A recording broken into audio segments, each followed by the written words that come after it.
తెలంగాణ కాంగ్రెస్ ప్రజా పాలనలో రాజముద్ర తెలంగాణ రాష్ట్ర గీతంలో చేస్తున్న మార్పులను తెలంగాణ విద్యార్థులుగా ఉద్యమకారులుగా తాము స్వాగతిస్తున్నామని ఉద్యమకారుడు కోట శ్రీనివాస్ తెలిపారు.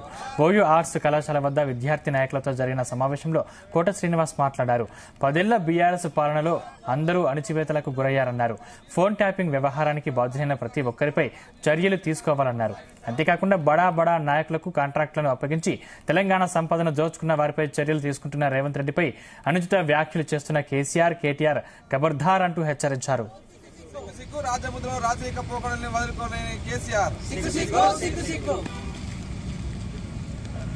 అంటే నేను కూడా ఇప్పుడు జరుగుతున్నటువంటి చర్చలో ఒక బాధితున్నే.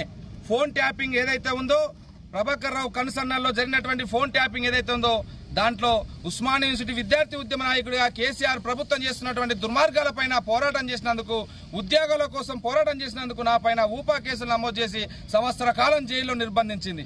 కాబట్టి నేను కూడా ఫోన్ ట్యాపింగ్ బాధితున్నే. నా ఫోన్ కూడా ట్యాప్ అయింది. కాబట్టి ఉద్యమకారులందరిపైన, ప్రజాస్వామికవాదులందరిపైన, ప్రభుత్వాన్ని ప్రశ్నించే వాళ్ళందరిపైన ఫోన్ ట్యాపింగ్ ను ప్రయోగించి రాజకీయ నాయకులు, వ్యాపారులు ప్రతి ఒక్కరిని ఎవరిని వదలకుండా వాళ్ళందరినీ కూడా ఫోన్ ట్యాపింగ్ లో చేసేసి ఒక మాఫియాలుగా మారినటువంటి ఈ కేసీఆర్ ఇలా భుజంగరావు ఇచ్చినటువంటి స్టేట్మెంట్, కన్ఫెషన్ స్టేట్మెంట్ ఏదైతుందో దాని ప్రకారం త్వరలో జైలు గోడలకు పోబోతా ఉన్నాడు, జైలుకి వెళ్లబోతా ఉన్నాడు.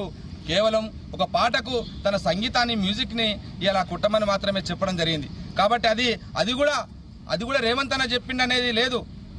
కవి ఎవరైతే ఉన్నారో అందశ్రీ గారు, తాను ఆ మ్యూజిక్ డైరెక్టర్ తోటి కొట్టించుకుంటా అని చెప్పడం జరిగింది. తాను అందశ్రీ గారు ఒక పర్సనల్ గా ఒక డైరెక్టర్ తోటి మాట్లాడినటువంటి మాటల్ని వైరల్ చేసి దానికి ప్రభుత్వానికి ఆపాదిస్తూ ప్రభుత్వాన్ని బదనాం చేసేటువంటి పనిలో ఇలా బీఆర్ఎస్ నాయకులు ఉన్నారు.